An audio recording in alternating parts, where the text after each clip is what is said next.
Good afternoon, everyone, and welcome to another episode of Tony Talks, where I have conversations with inspirational leaders, influencers, and change makers, people that aren't just doing well in life, but are doing good in the world by contributing back their time, their heart, their financial contribution, whatever it is, and are, again, educating people and sharing their knowledge to make this world a better place. Today, I have the distinct pleasure of having yet another friend of mine, Lorelei Mariano, come and join us. She's actually in the green room, but I'm going to read her bio before she comes in. So Lorelei is a celebrity jewelry designer whose pieces have been featured in magazines, graced the runway, and displayed during Fashion Week in LA. Lorelei was featured on The Real Housewives of Orange County for 3 seasons, and her jewelry line, Bella Roche, was highlighted during episode 2. Lorelei leads high-level masterminds in the creative community of driven, heart-soul-based individuals. She brings powerful thought leaders and healers to mentor her groups, such as Joseph McClendon, Scott Harris, Michael Burnett, Master Co, John Paul Creamy, Jan Hargrave, John Amaral, and others. Lorelei has always found light within the darkness and had built-in skills which have afforded her traits that has led to her success. Lorelei's mission and purpose in life is to guide people through their childhood trauma and help them recognize their adversities as gifts to learn, grow, and serve. She is currently writing a book around her life and developing a podcast to inspire others through their trauma. She's also worked with Steven Tyler's Janie Fund and was featured on Steven's media platform to share her story. And she is also notably on the Unblinded Team as a real raw relationship coordinator. And here she is. That is one heck of a bio you've got there, Miss. Here she is, the one, Lorelei. How are you, Lorelei? I'm good, thank you. It's so nice to be here. You know, I was going to shorten that up. I'm like, you know what? I might as well try to do it all in one breath. I almost passed out. Oh God, that's funny. That's just the beginning. Yeah.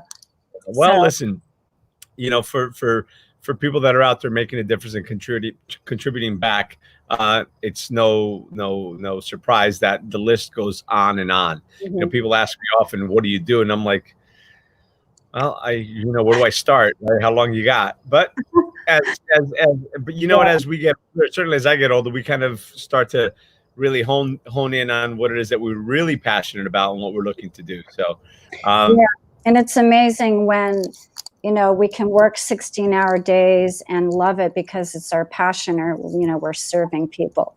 It's a beauty. Yeah.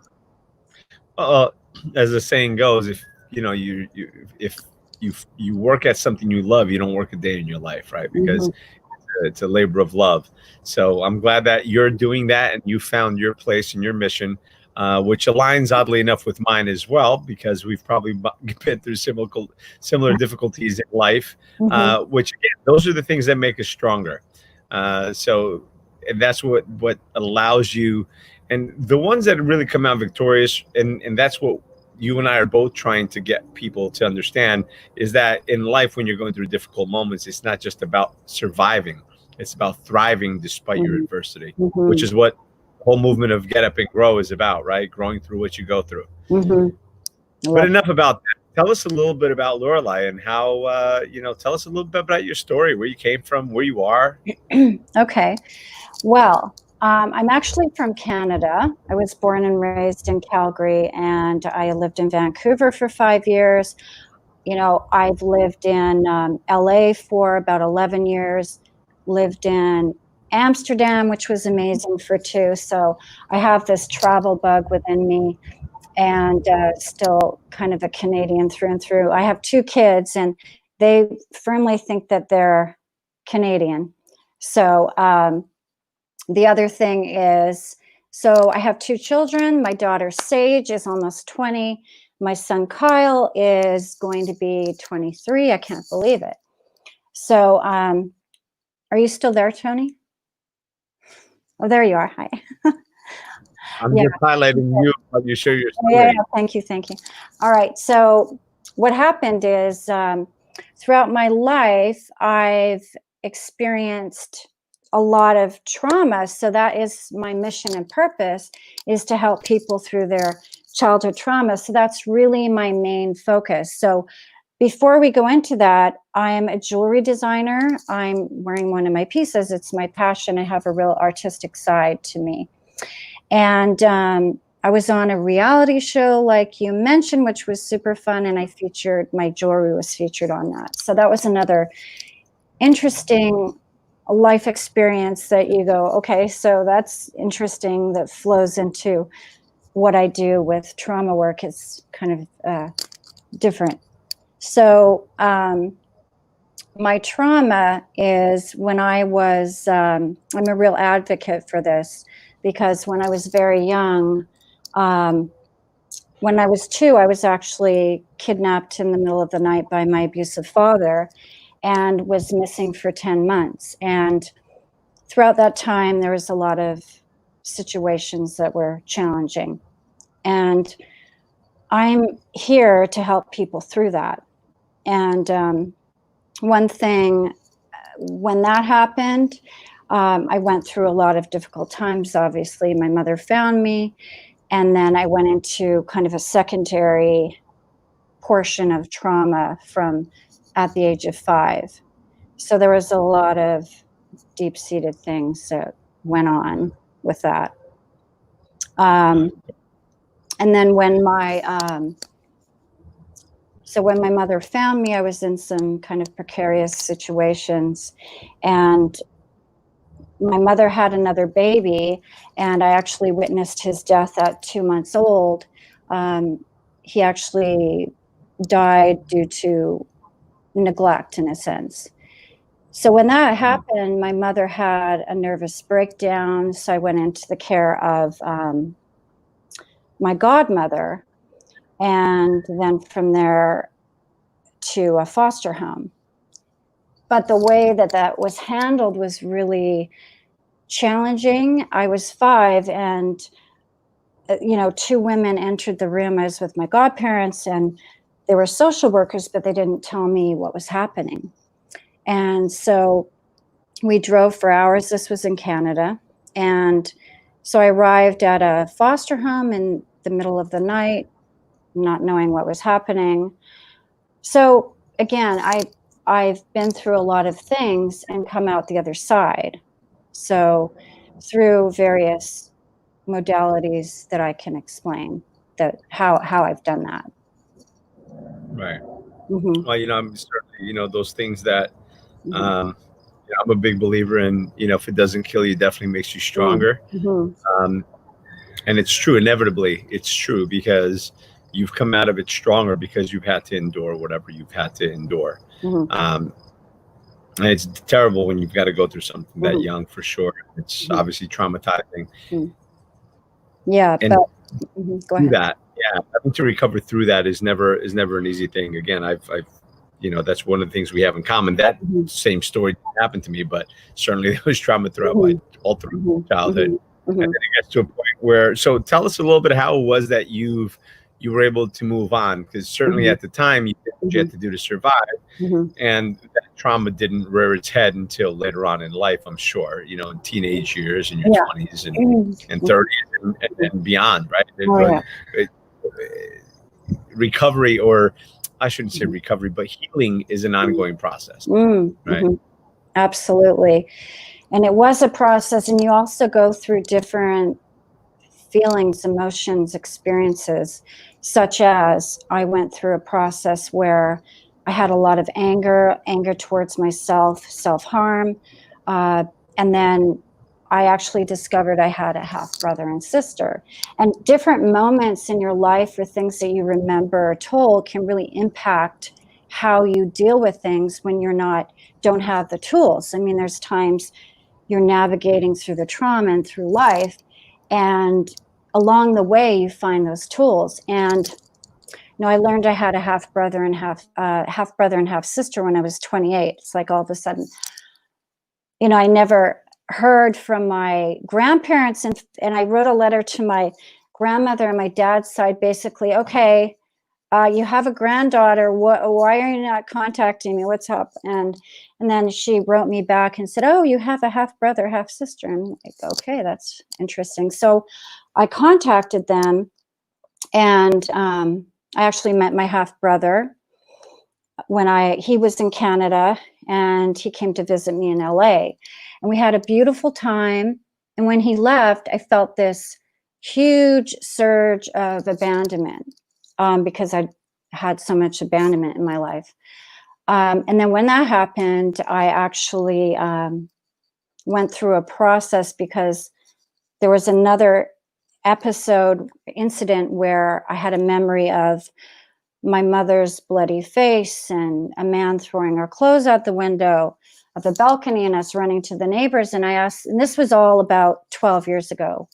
And I said to my mom, I said, who was that man? And she said, it was your father. He used to beat me every day. So that was like, I was shocked to the system. I'm thinking, okay, so he had me for 10 months. And so when that happened, it was actually a very dramatic, painful time, but that's what led me into healing, where I remember I was in the bathroom of my home, and I had 2 young kids. My daughter was 10, my son was 13. They were in the other room, and I was in the bathroom with a bottle of pills in my hand.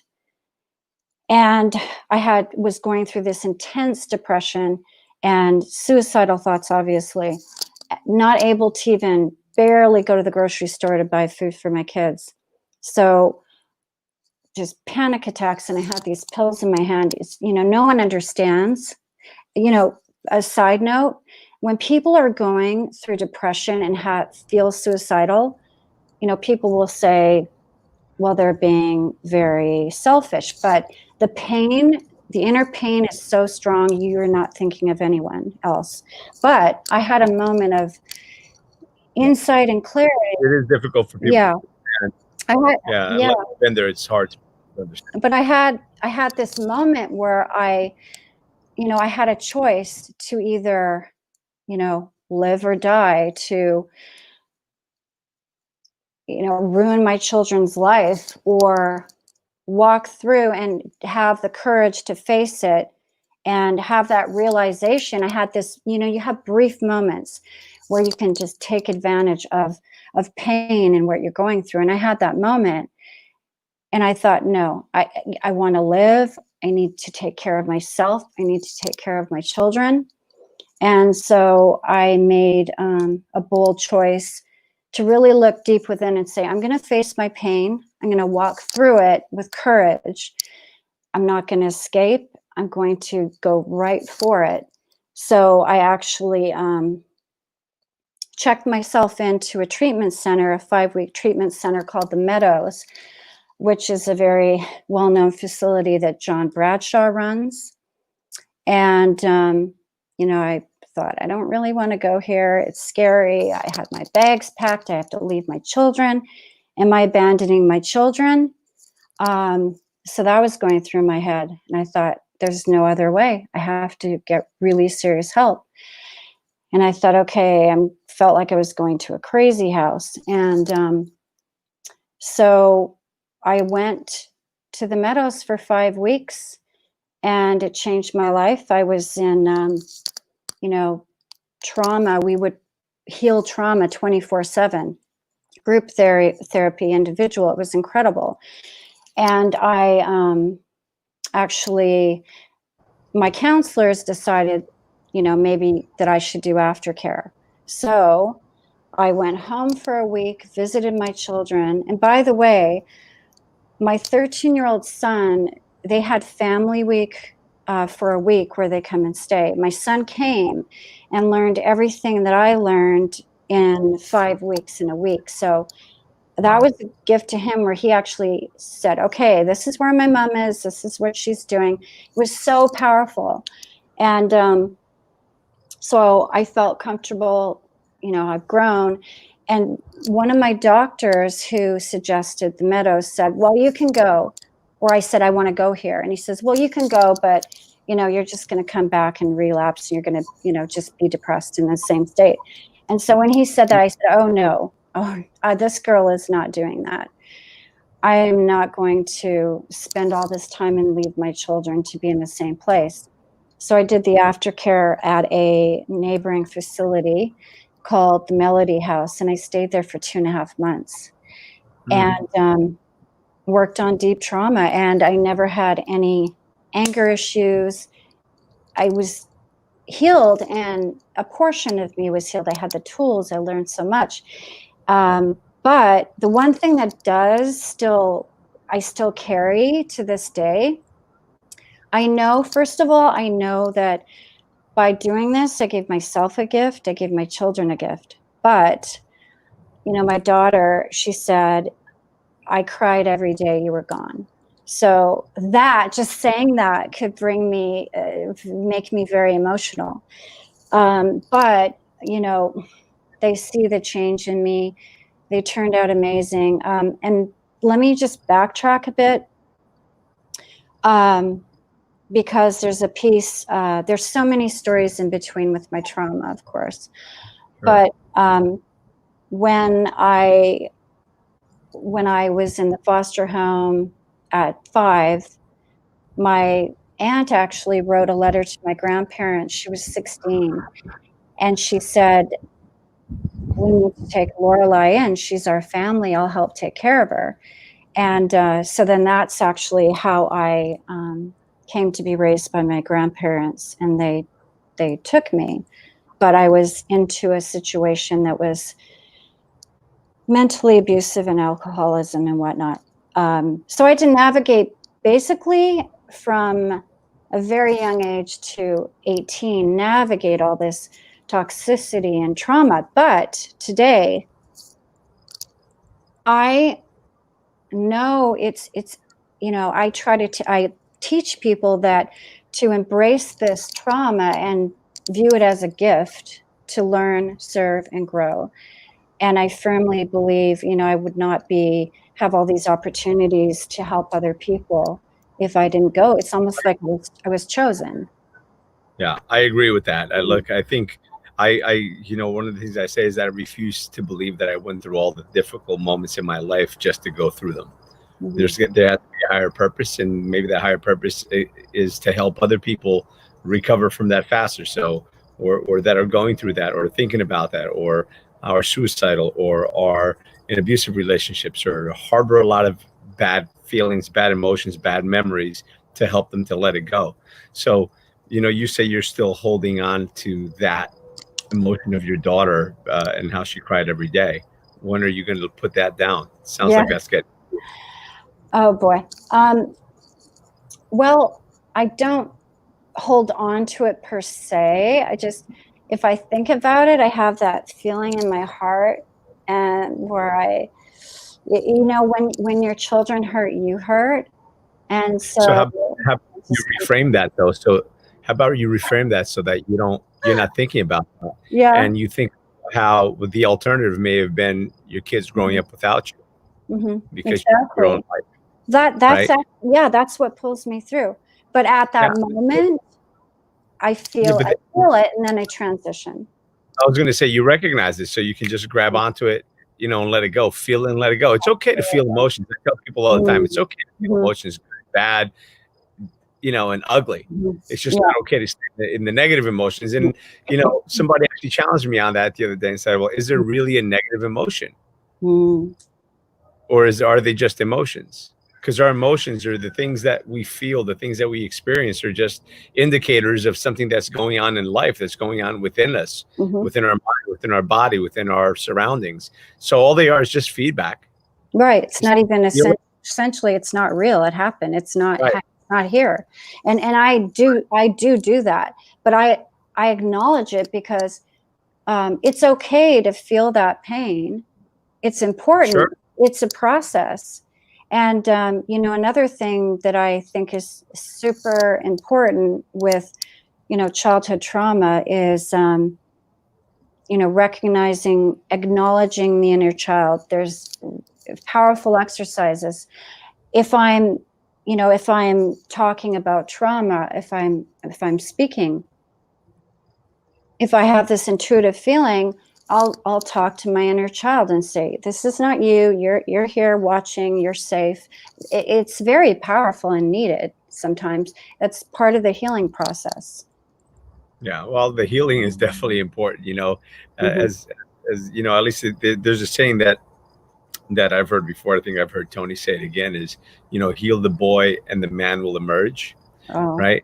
And I think the same thing could be said about for a woman, heal the little girl and the woman will emerge, or the woman that the powerful, certainty driven, or that Mm-hmm. person that so many times where we get sucked into that vortex of low self-esteem, low self-confidence, low self-worth, and everything else because of the things that we've gone through in life and because of the words that we've had used on us throughout our lives, right? And then we internalize that and then we use them on ourselves, so many times you find yourself mistreating yourself using the same words of the person who mistreated you in the past. Mm-hmm. Very true. Very true. And so that's where being very self-aware is so critical. So you can actually hear the dialogue, because as far as what I know from other people and myself is you're in a place sometimes where you're not hearing the dialogue. You don't even have a clue the noise that's in your head. So I think that's actually one of the critical first steps in healing and being self-aware and moving forward is to be self-aware enough to hear those things that we're saying. Well, just to calm down, that's the thing about meditation. You can slow your mind down enough to start hearing the things that Mm-hmm. that you weren't hearing before. And sometimes it's just hearing your body, what your body's saying to you. Mm-hmm. Because sometimes we're so busy running around the emotions of this, or the emotion of fear or anxiety or whatever else is overshadowing everything else that's going on in life. Mm-hmm. Sometimes it's overshadowing the good. Sometimes it's there's always so much going on, right? Mm-hmm. And it's just, I think, important to focus on Mm-hmm. what's right, and by meditating, by slowing your mind down in today's world that everybody's going so fast. Well, we've certainly slowed down a little bit over the last couple of months. Oh yeah, exactly. But when you talk about the body, it's super important, as you say, to really feel it in your body. That's what we learned. You have to really keep check of where do I feel it? Do I feel it in my chest? Do I feel it in my stomach? And then you can do some grounding. What you do is we cannot ignore anything. We cannot ignore those feelings, and you move through it and you process it and you let it go. It's super, super powerful. There's an amazing exercise. I think a lot of people, I was asked a question, why did you move through trauma to be where you are today? I think you have to be courageous and you have to be brave enough to walk through the darkness, not knowing what we're going to feel. People are scared to feel the pain. We don't want to relive, but sometimes we have to relive the pain to heal, but we don't have to stay there, but we have to move through it. Right. Well, you know what? The reality of it is you're living through the pain anyway. That's what the blockage is. That's what's stopping you reliving it, whether you're living the full effect of it or not. Mm-hmm. And the reality of it is you're not reliving the pain. You're reliving the memory of it. You're reliving the suffering. Mm-hmm. Pain is part of life, as the saying goes, but suffering is the choice. You can make a choice not to suffer anymore, because whatever happened, whatever pain that happened in the past, however you remembering that, you're choosing to feel that pain because you're not in pain in the moment. And I know that is much easier said than done, by the way. I'm aware of it for anybody, and I know you know that, but for anybody that's watching, like, yeah, it's easier said than done. Yeah, I'm very well aware. I've been through that cycle as well. And suffering really is a choice. And yeah. You're not in that physical pain anymore. You're not in that literal danger or that physical danger that you were back whenever that situation was happening. So now it's just about working your way through that. But it does take courage to let go. Right? Yeah. It takes courage to accept. It takes courage to forgive. It takes courage to apologize. It takes courage to move on. Right?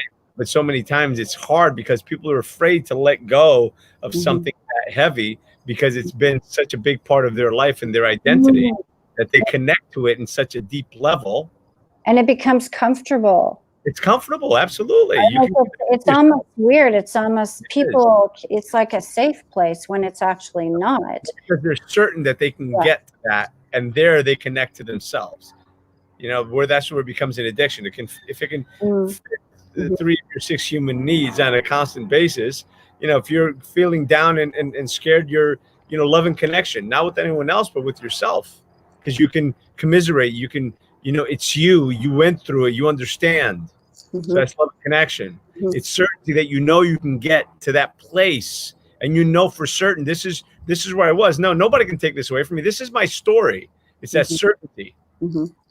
And like Tony Robbins says, but we can't be stuck in the old story, and we create our new story. And there are people, and I was probably one of them back in the day, maybe, where it's almost like we play on this story. It's like, I was going to go to the third leg of it. Yeah, that's the third leg of it. That's where I was going. The significance piece. Yes. Because you have a significant problem, and because you have this problem, look at me. Me too. Not to make a play on that, but me too. And I went through this. Oh, you think you had a bad shit? Let me tell you my story. Right? Let's have competing stories how bad it was. So, but people do connect to that in such a deep level, and that's why it's hard sometimes to let go of the addiction of that victim mentality. Right? The reality of it is, if you're alive, you're not a victim. You're a victor. You came through it. You are one of the survivors. Not everybody survives a lot of that stuff. Right. And it's about they survive it. Maybe they don't survive the suicide attempts or the thought of suicide. Maybe they don't survive. Maybe they get lost in drugs or in a bottle or whatever. So you didn't just It's about breaking that pattern. Absolutely. And we can, it's like, this work it's like a muscle. It's, you can't go to the gym. You go to the gym, once a month, you're not going to get results. This takes hard work, and it takes daily practice. It doesn't have to be overwhelming, like for people who, maybe are just starting this journey. It doesn't have to be overwhelming, like just small chunks, small steps. One bite at a time. Exactly. Just little, some people don't, it's like all or nothing. I want it now. I want to be healed. I don't want to feel this pain. But no, every little step it creates, momentum and healing. We have to be, brave enough to take the first step and not be overwhelmed, and just go tiny steps, because let me tell you, we've got to be patient, because that's what I did. And, there were times I never thought that I would, not be depressed or be anxious or have these feelings. And the reason, it's from feeding your mind with positive things, going to Tony Robbins events, doing the work, the inner work, the I ams. Work. Period. Absolutely. And Danielle, I'm just going to address a comment Danielle made. I could go through it's actually 6 human needs, not 7. But if you came up with a good 7th one, we'll throw that in. 6 human needs. And I'm going to go through, I'll just say it real quick. It's a need for significance, right? To know that you matter, that you're important. It's the need for certainty or security, the need for uncertainty or variety, the need for contribution. Well, before that, the need for love and connection, to know that you're loved and that you're connected to other people, right? The need for contribution, so that you're contributing back and you're making an impact, right? So that was 1, 2, 3, 4, 5, and growth and contribution. All right, did I cover them all of them? Certainty, uncertainty, significance, love and connection, growth and contribution, and wait, did I? No, that's still 5. Well, the next one is Oh, I think, is that me that got lost? Can you guys still see me, by the way? Because I think I lost Lorelei. Am I still live? Somebody give me a thumbs up. Let me know.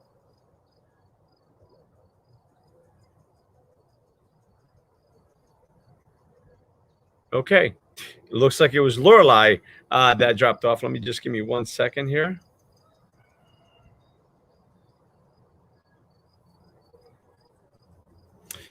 Okay, so yes, so there was definitely Lorelei. I wasn't sure. So yeah, so those are the 6 human needs. Yes. Okay, so she'll be jumping back on with us momentarily. So yeah, those are definitely things that we can talk about. You know, I'll have a session one day and I'll just go over the 6 human needs and the importance of them. The one thing that I'll say is that you can actually, there's a path to letting go of that pain. And while I don't disagree with Lorelei that sometimes it's got to be taken in small chunks, depending on the level of trauma, the level of problem that you have, I also think that you could go through maybe a little bit faster. That's Lorelei messaging me. Hold on a second. Try again.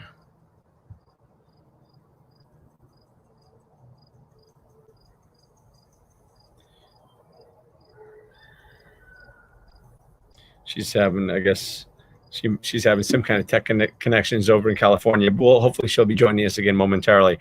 So I think one of the ways that you can do it, and I call it, it's a pathway of forgiveness, right? Because your freedom lies on the other side of that pain. But in order for you to get to the other side of that pain, it takes courage. And the reason it takes courage is because you've got to forgive.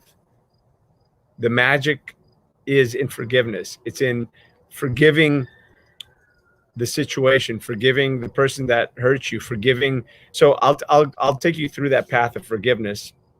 And at some point, I think we're going to be joined again by Lorelei. Yes. Okay. Yes, I did name all 6. Thank you. Just want to be sure. Wait, here's Lorelei. Let's see if she's on. Let's see. There she is. So sorry, you guys. That never happens. That's okay. I'm usually not at a loss. Geez, that was. I have no idea because it said I had internet, so that's weird. Yeah, some kind of fun. What did I miss? Well, we were just going over the 6 human needs, and then I was talking about how the path to releasing the trauma of the past is through forgiveness, and that it takes courage to forgive. And I actually, I don't know, I'm going to go through them again. I don't know if it's, and this is something that I've kind of put together. It's the 4 steps or 5 steps to forgiveness. It's either 4 or 5. So I'll go through them. We'll figure it out whether it's 4 or 5. And I've done this with people that have had several different traumatic experiences, whether it was an accident, whether it was sexual violence, whether it was assault, whether it was divorce, whether it was whatever it was. And I think that, and you can deal with traumas in much that same way. And I've had to deal with some of those myself. So I think that the first step is you've got to forgive the situation. Think about that situation. And we can go through the whole Pono in a minute, which is part of that I use when I speak about this. But so the first part is to think about the situation and forgive the situation, which is usually the easiest part. Right? Because it hurts, but you can forgive the situation. You can maybe let go of the situation. So this is the path. And then how you do it is something else. First, you've got to forgive the situation. Then you've got to forgive the person who inflicted that pain or hurt you. Then this is probably one of the toughest parts, is you've got to own your part in that. Accept responsibility for the part you played in it. Now, obviously, as a 2-year-old, or almost 3-year-old, you didn't have any part in it, but yet you still have to own it, even if it's just for a second. If you were a victim of a sexual attack, just own it for a second. It's not your fault. Not saying it's your fault, and that's why you should own it. You've got to own it just for a second. I'll tell you why in a sec. But you've got to own it, because until you own it, you can't forgive it. So you've got to own it. And then the next step is to forgive yourself. But you can't forgive yourself unless you own it, because you say it's not my fault. So if it's not your fault, you've not owned it, you can't forgive yourself. But here's the thing, and here's where I challenge anyone who will say, no, that's bullshit, because I would say that the majority of the time you blame yourself. So if you blame yourself, you've got to forgive yourself.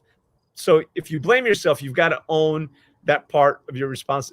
Just take responsibility. And again, as a 2-year-old, I know that seems impossible, but just play along and say, okay, I was there. I happened to be there. If I wasn't there, if I was somewhere else, a car accident. Well, if I wasn't standing on that corner, I wouldn't have gotten hit by a car, but it wasn't my fault. I got hit by a car. Well, if you had stopped for a coffee or been late, whatever. So just own the fact that you were there, you were present, you were alive. Just own it so that you can then forgive it. Yeah, right? That's an integral part that I've not really touched on, that piece. I like that. I think it's very important. You've got to own it, and it sucks, man. The first time I had this conversation and the words came out of my mouth, I was afraid to speak them, because it was someone who had been raped as a child from the age of 8 to the age of 13. And I had to tell this woman that she's got to own and accept responsibility for her part in it. Man, but I had to explain to her the reality of it is, I said, okay, so pause. How many times have you blamed yourself? I should have done this. I shouldn't have done that. I should have this. So if you blame yourself, you're already claiming responsibility, right? That you had something to do with it. Oh, you were beaten as a child? What's the matter? What were you doing that you weren't loved enough? Certainly that's what I would say to myself. I must have done something wrong. What did I do to deserve it? So I had to turn it back and own the fact that, okay, well, for whatever reason, I was there. So own it so that you can forgive it, because you blame yourself anyway. So own it, forgive it, and then let that shit go. So 5 steps. There you go. What about this situation? So when I was about 4 or 5, and I was with my mother, she had been smoking, and I thought, oh, I'm going to try this. And it wasn't, and then her boyfriend saw me smoking, got really angry, and made me eat the cigarette butts. So how do you own that? Because I was, I shouldn't have been smoking. So how do you get through that piece when, how do I own that? I mean, what would you say with that one?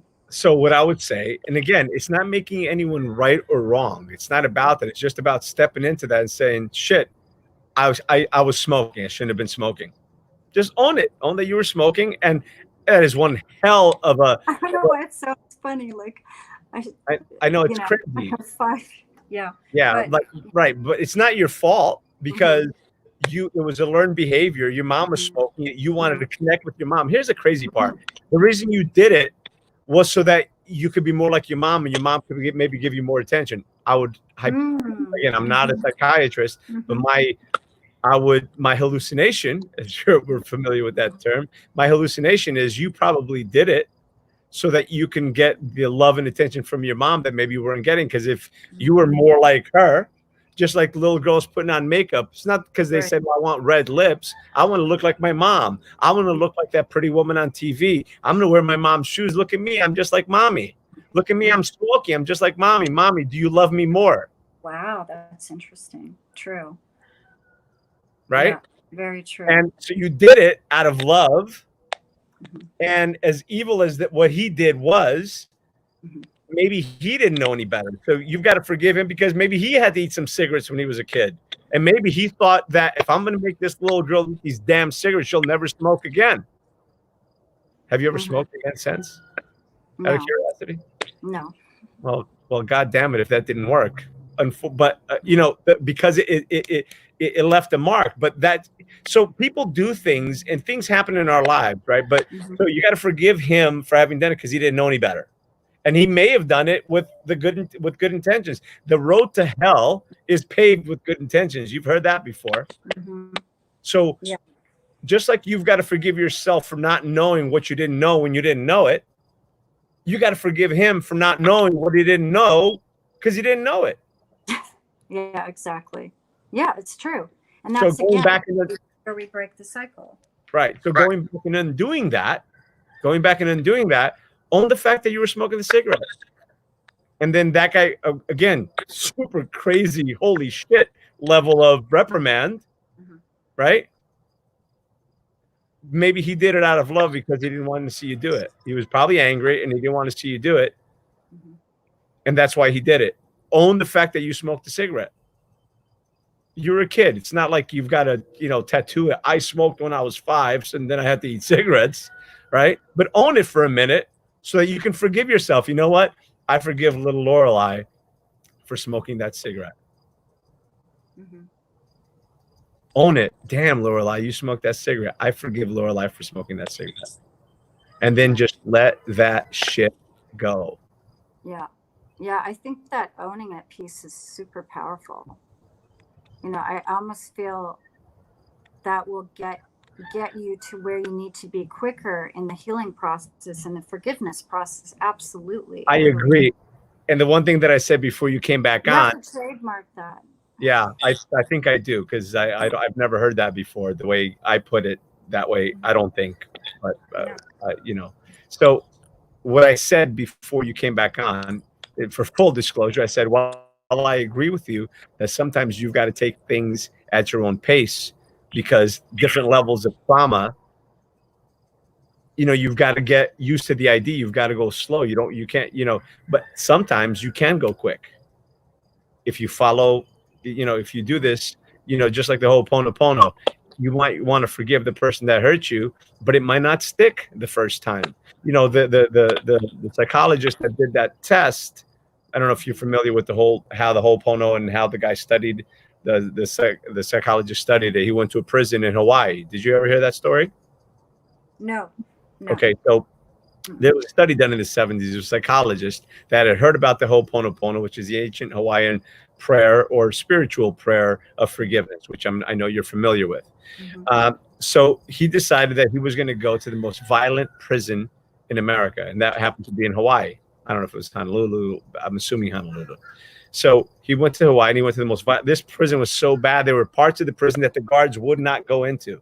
There were homicides on a monthly basis, people getting maimed and stabbed, and just one of the most horrific, most dangerous prisons in the country. And this was in the 70s. He went in and he decided that he was going to conduct this test. None of the prisoners knew anything about it. Nobody knew, except every day he would sit with the files of the prisoners, and he'd look at their picture, read their name, look at their picture, and say, "I'm sorry, please forgive me. I love you. Thank you."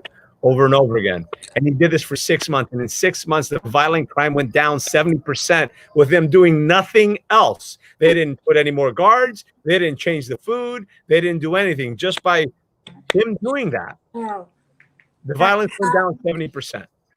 Wow. That's the power amazing. of the. So yeah. Sorry? No, yeah, that's powerful. The power of thought and energy. Absolutely. So when we're talking, with manifestation, we can go into that. But that's incredible. Absolutely. So what I'm saying is, so maybe it doesn't stick the first time that you think of that man that made you eat the cigarettes. And maybe it doesn't stick the first time that you forgive yourself, but you do it once and twice and 3 times. You see, man, these voices in my head are starting to sound like roosters. I don't know if you can hear. Can you hear that through the computer? They are on a roll right there. It's so nice to hear. What's happening? It's not 5 a.m. Yeah, I don't know. It's not true. They don't just do it at dawn. They don't. There we go. He just started crowing. That guy just started crowing a couple of days ago. That is, maybe it's a sign of something. We'll have to figure that one out. Oh, and I'll tell you what. I'm going to give you. So the national bird, the symbol of freedom in Portugal is a rooster. Remind me to tell you that story afterwards. So going back to what I was saying, maybe the first time you say it or do it, it doesn't stick. Wow, he's really wanting to share the message, right? It doesn't stick. But as you do it over and over again, more and more, the pain starts to diminish and it starts to go away. I'm not saying it's going to go away the very first time. I'm just saying it's a continual act. The continual act of forgiveness is going to make that pain go away.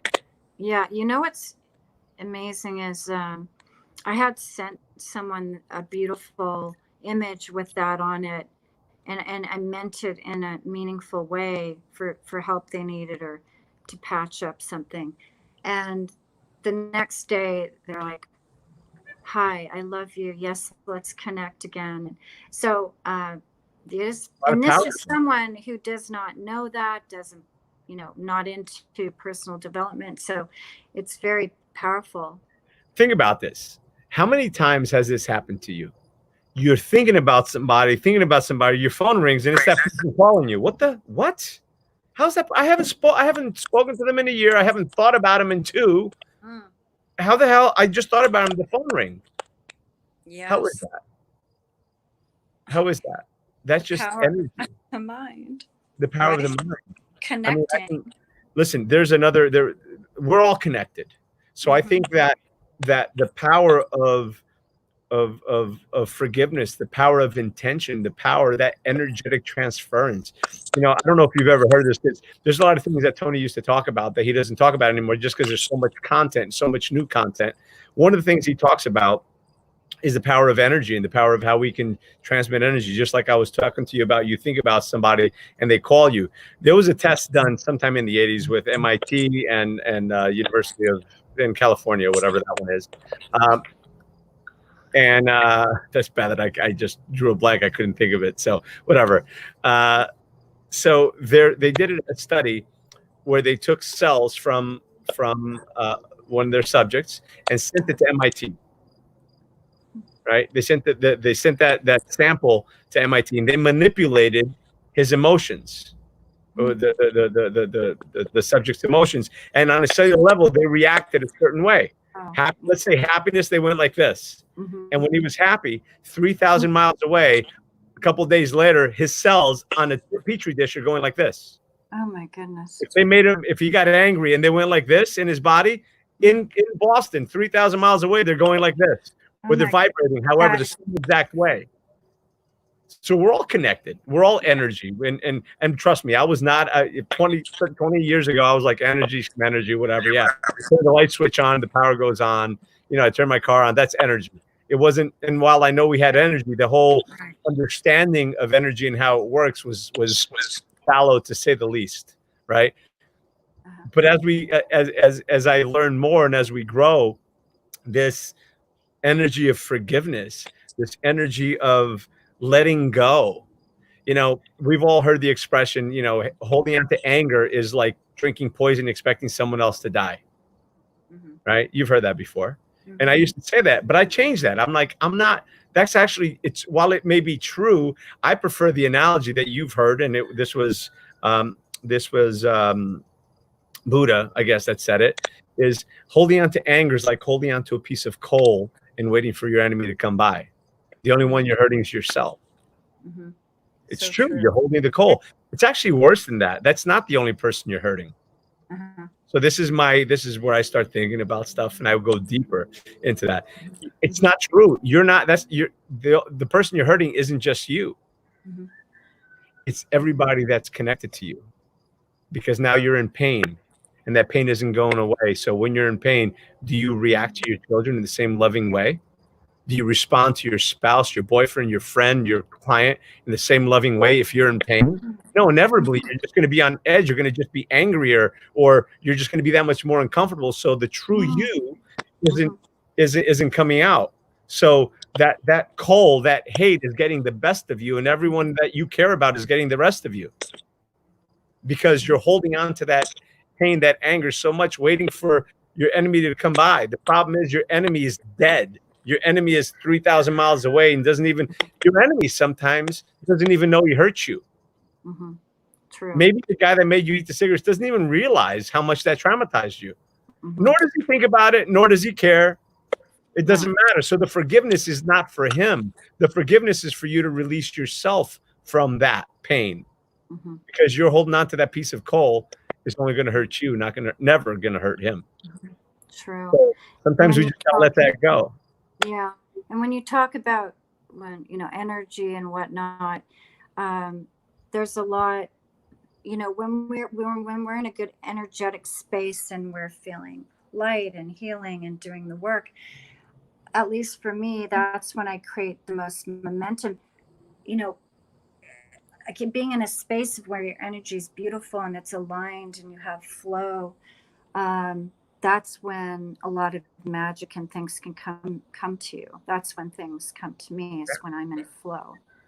And you can't be in flow and holding a hot coal at the same time, because you ain't in flow. Yeah. You're going to be thinking about that pain. Yeah. Think about trying to meditate when you're in pain. Just think about that. Try to meditate when you have a headache. Try to meditate when you sprain your ankle.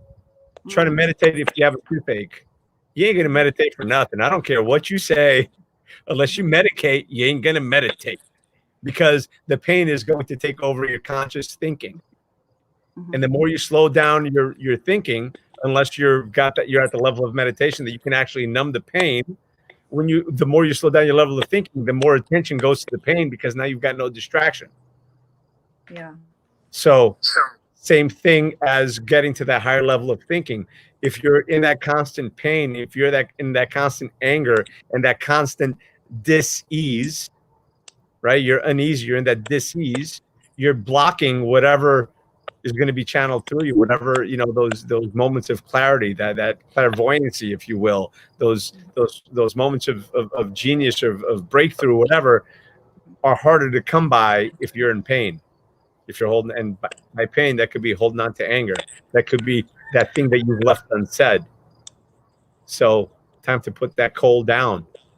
Time to let that shit go.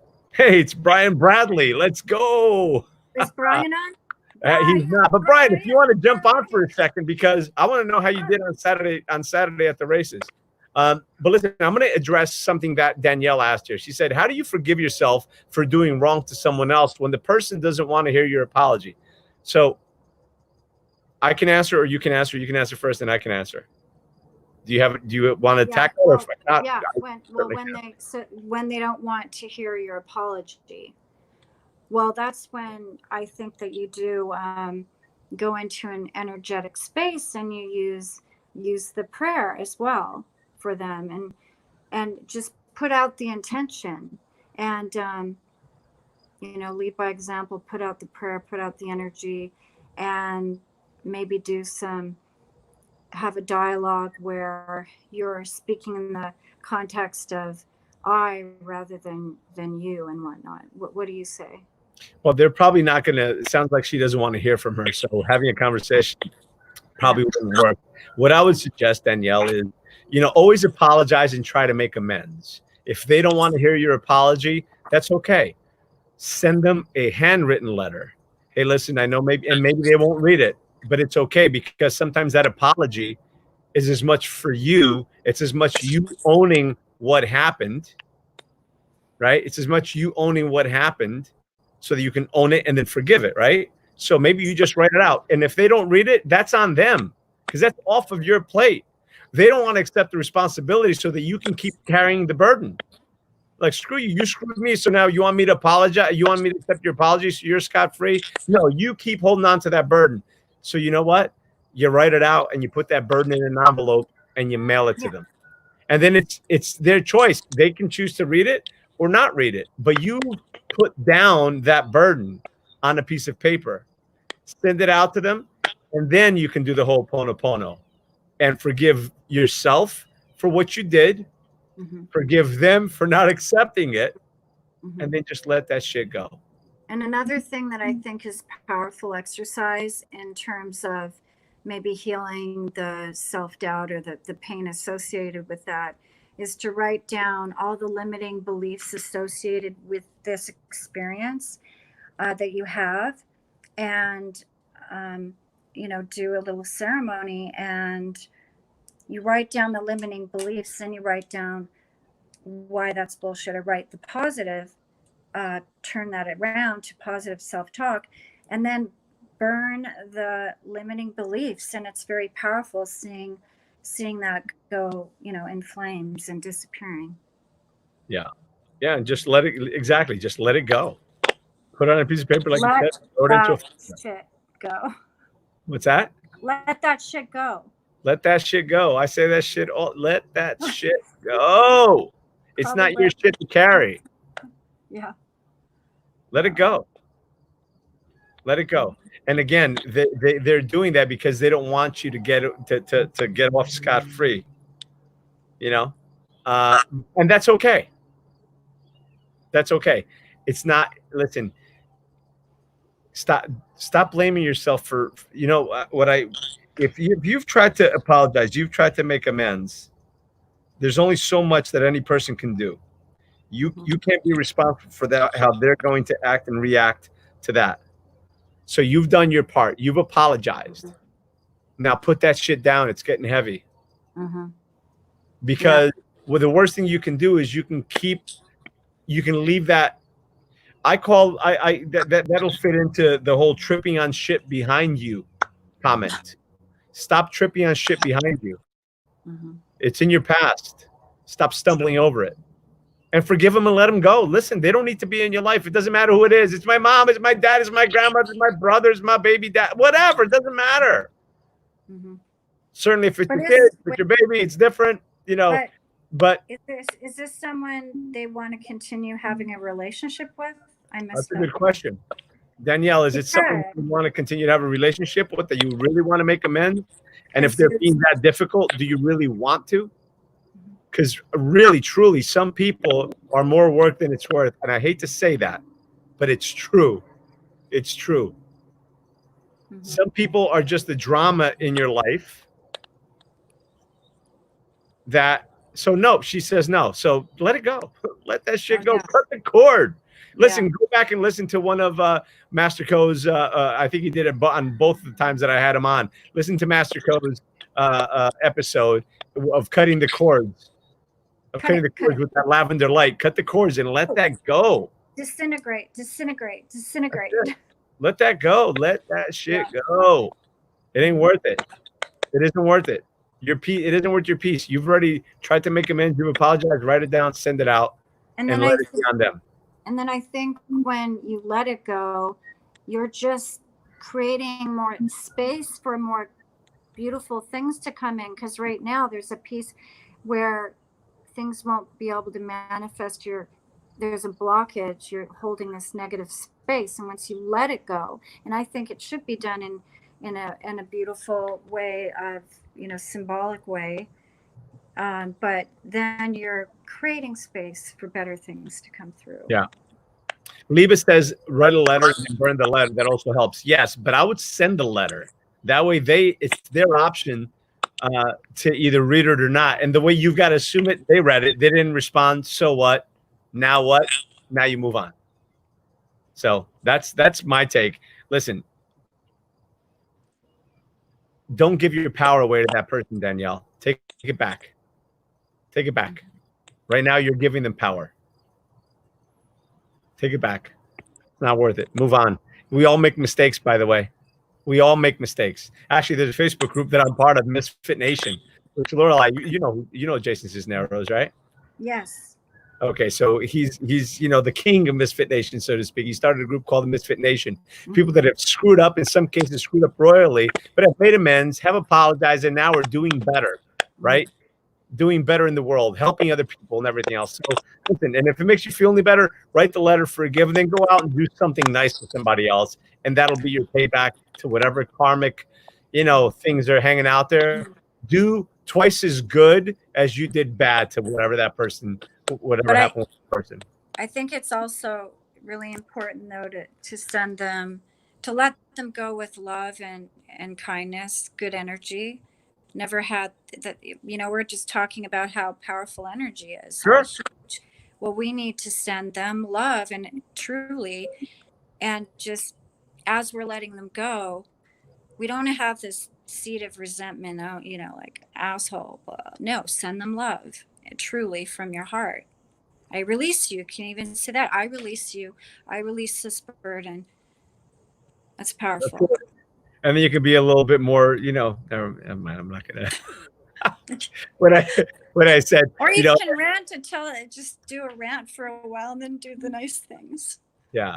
Listen, absolutely. You know, just let it go. Let it go. And remember, sometimes people take themselves out of your life. And that's okay too. I was going to do it a little bit. I was going to be a little more aggressive with that comment in that way, but that's okay. Mhm. That's okay. When people take themselves out of your life, that works too. Because life is what? Happening for us, Life not is to. happening for you. You know, and I'll say it. I'm going to go ahead and say it. I love it when the garbage takes itself out. I like that. I have to use that I was one. going to, I PC'd it, but now I decided, no, I'm not going to PC it. Because sometimes there's people that are in your life. Listen, I've had people like this in my life that I've worked so hard to keep them happy because I cared for them or I love them, but they didn't. That wasn't obviously reciprocal because they made it difficult.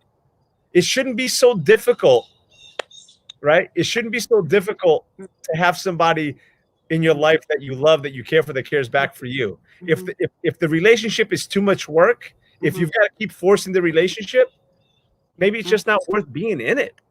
Yeah, we have to be in alignment with the other person, and sometimes we grow quicker at a different pace than who we're with, and then you have to cut the ties and separate, because some people are never going to catch up to you, That's it. and if they don't, that's just going to drag you down, and you're not going to be it's going to be stopping you from achieving things in all different areas. Absolutely. Listen, Rosa Toribio says, Vaya con Dios. Adios. Ciao. Bye, Felicia. Just let him go. And Dave Yeah, says and even hello. when Tony says, or when Tony says, "What do you do?" Say next, right? Next.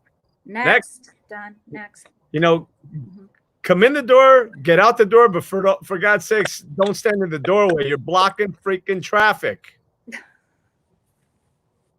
Sometimes, listen, I say this all the time, and I read this somewhere and I love it. Sometimes you don't lose the people lose you. You think you lost that person out of your life, but the reality is they probably lost you. Some of the people that I thought I lost in my life, they've lost me, right? They've lost me. I didn't lose them. They lost me. So that comes with, you've got to own who you are and learn, know your value, know your worth, Mm. right? Don't let somebody else's inability to see your value determine how you value yourself. Yeah, that's Bullshit. huge. That's huge, huge. We don't see our power a lot of the time if we've gone through, even if it's a breakup, it's if an illness, trauma. It takes a lot of work to come to that place where I had a friend. I was going to even little tiny things. I was going to Tony Robbins' birthday.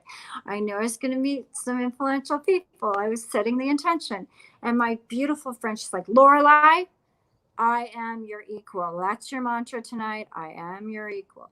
So even, oh, there she is, Susan Hum. Susan Hum, my girl. So Because you're frighteningly too similar. Everything we say comes true. You are amazing. Did she say you were going to be on here with me today? Because look at that. Here we are. yeah. So, yeah, a lot of great people on here tonight. So, yeah, look, just know know your worth. Know your worth. And stop putting the key to your happiness in somebody else's pocket. Just know your worth. And some people, like I said, some people you need to have, some people I feel like I need to have in my life. But some people you don't need in your life. Mm-hmm. Some people you want to have in your life. Sometimes people say, oh, I miss this or I miss that. I think sometimes people miss the idea of what it could have been, should have been, would have been. Mm-hmm.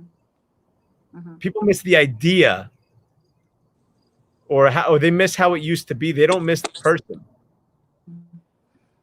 And I think when that happens, we're not evolving, we're not growing. So you have to be courageous in that aspect to be able to cut the ties and move on. Absolutely. And Courage. and you will grow exponentially by doing that. When I come to, be in a place of deep into Tony Robbins' personal development, I left a lot of people behind. And let's just say these were Newport Beach. I don't relate anymore. So the fact that I'm changing what I do, learning and growing, leaving those people behind. Listen, the reality of it is, it's as simple as this. Let's say you're an alcoholic and you've been an alcoholic for 5 or 10 years and you love the people you hang out with and because they're all alcoholics with you and you love them, right? But now you stop drinking. One of two things is going to happen. You're either going to help them stop drinking or you got to walk away from them. You can't continue to remain in the same toxic place that made you sick. Because that's what happens. People heal and then go back to the toxic shit that made them sick. Just remember that. Pull yourself away from toxicity. Otherwise, it's just going to bring you back and kill you.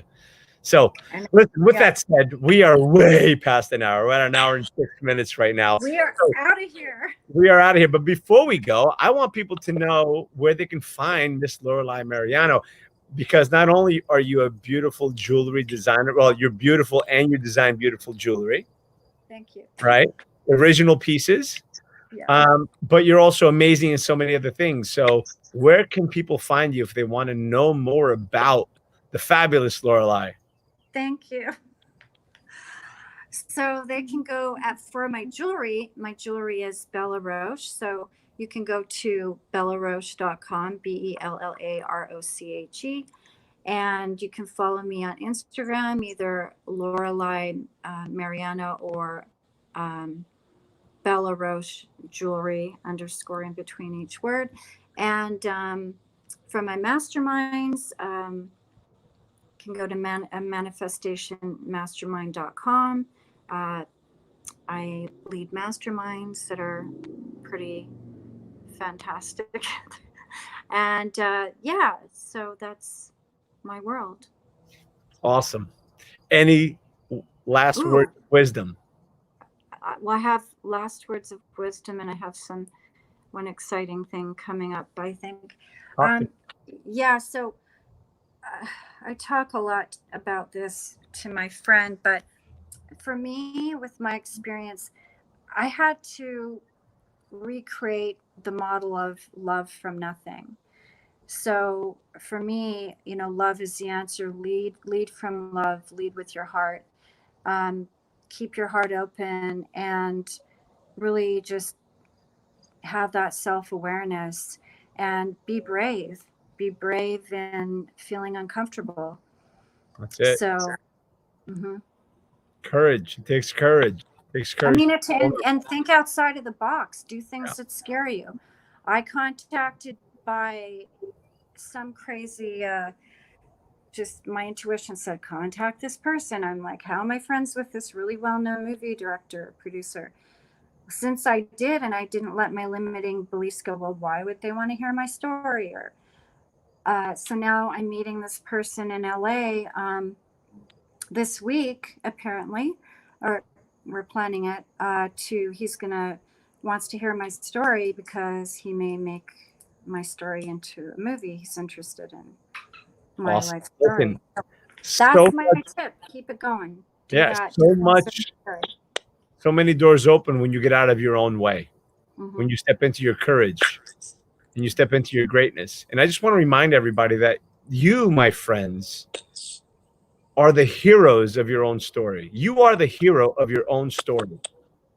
So you got to step up and be that hero. And that hero, sometimes it takes courage. Not sometimes, it always takes courage to get through the challenging times.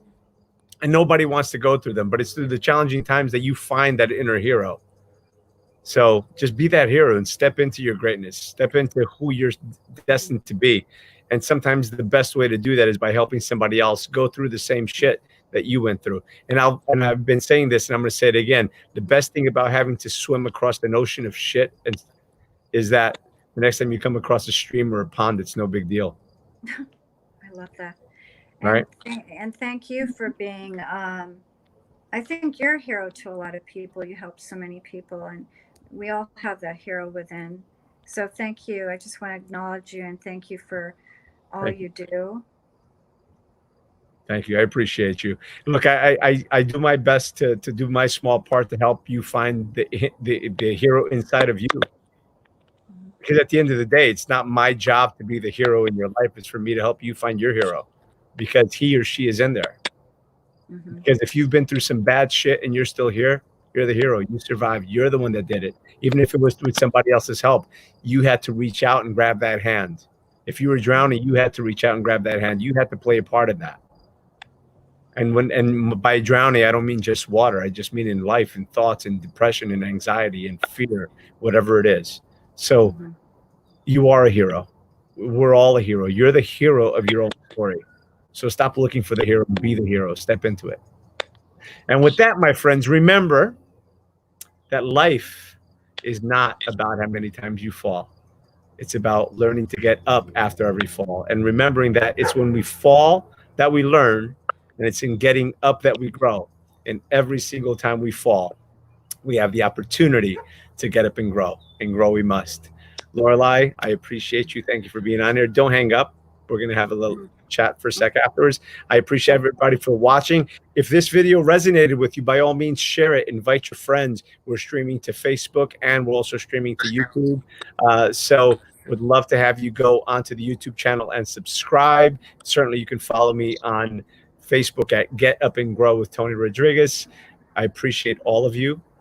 Thank you for watching. Thank you for your questions and your comments. And I'll just leave you with this. I'm sorry. Please forgive me. I love you. Thank you. Ciao for now.